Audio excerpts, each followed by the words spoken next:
गंगा नदी का जलस्तर लगातार बढ़ रहा है, लिहाजा कुर्जी और दियारा इलाके में रहने वाले पशुपालक और सब्जी की खेती करने वाले किसानों को काफी नुकसान हुआ। सैकड़ों एकड़ सब्जी की फसल पानी में डूबने के कारण पूरी तरह से बर्बाद हो गई। यहाँ के किसान और पशुपालक अब ऊंचे स्थान पर शरण लेने को मजबूर है।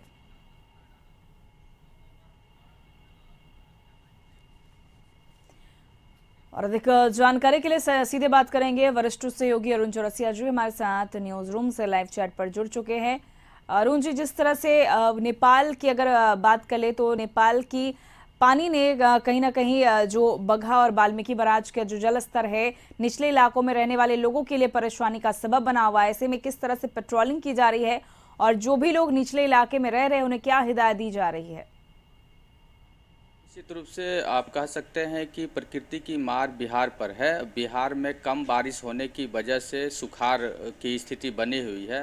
जो दक्षिण बिहार है उसमें जो धान की रोपनी है वो बहुत ही मामूली 10% ही हो पाई है और पूरे बिहार जो है सुखाड़ की चपेट में है। लेकिन जो नेपाल में पिछले 2 दिनों से लगातार बारिश हो रही है उस बारिश का असर जो है उत्तर बिहार के कई जिलों में देखा जा रहा है। क्योंकि जब नेपाल में बारिश होती है तो वहाँ का जो पानी है वो छोड़ा जाता है बिहार। तो उत्तरी बिहार के जो नदियां हैं, चाहे कमला हो, गंडक हो समेत जो अन्य नदियां हैं, महानंदा हो, उसमें जलस्तर काफ़ी बढ़ जाती है।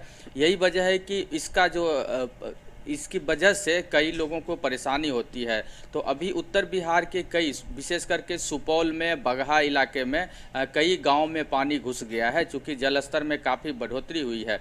यहाँ तक कि गंगा में भी, गंगा की बात करें तो पटना में कई घाटों पर वो खतरे के निशान तक पहुँच गई है।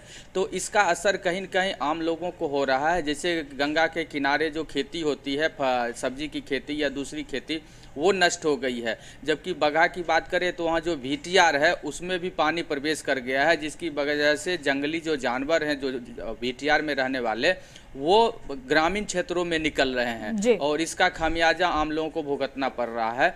तो कहीं न कहीं जो नेपाल में लगातार बारिश हो रही है उसकी वजह से पानी कई उत्तर बिहार के कई ज़िले में हैं, वहाँ लोगों को परेशानी हो रही है। हालांकि बारिश की ज़रूरत है, बीती रात भी कुछ बारिश हुई है।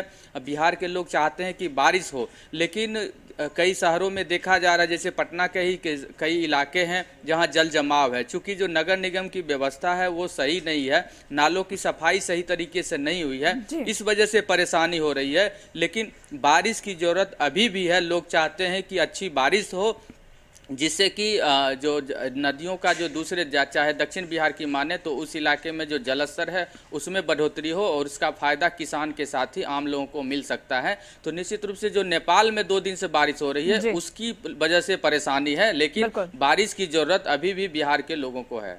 जी बिल्कुल सही कहा आपने, बिहार के लोगों को है क्योंकि सुखाड़ की मार किसानों को ना झेलना पड़े, इसके लिए किसान चाह रहे हैं कि अच्छी बारिश हो। लेकिन नेपाल की नदी बिहार में तबाही मचा रही है। हालांकि जल संसाधन विभाग की हाई लेवल पर मीटिंग हुई है, कई सारे दिशा निर्देश भी दिए गए। इसी के साथ बुलेटिन फिलहाल के लिए इतना ही। खबरों के लिए बने रहे कशिश न्यूज के साथ। नमस्कार।